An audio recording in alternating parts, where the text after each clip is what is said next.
Assalomu alaykum aziz ustozim. Bugun sizga qalbimdagi eng samimiy minnatdorchilik so'zlarini aytmoqchiman. Men uchun siz shunchaki o'qituvchi emas, balki ilk ustoz, ilk yo'l ko'rsatuvchi insonsiz. Birinchi sinfga ilk bor qadam qo'yganimda hayajon va qo'rquv bilan maktab eshigidan kirgan edim. Siz esa mehribon tabassumingiz bilan meni kutib oldingiz.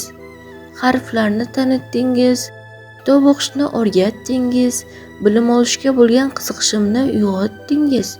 Har bir yutug'imdan quvonib, har bir xatoyimni sabr bilan to'g'riladingiz. Oradan yillar o'tsa ham siz bergan tarbiya va bilimlar qalbimda saqlanib qoladi. Chunki insonning poydevori aynan boshlang'ich sinflarda quriladi. Mening poydevorimni mustahkam qilgan inson sizsiz. Sizga cheksiz rahmat aytaman. Sizning mehnatingiz, mehringiz va sabringiz oldida bosh egaman. Kelajakda qanday yutuqlarga erishmay, doimo mening birinchi ustozim bor.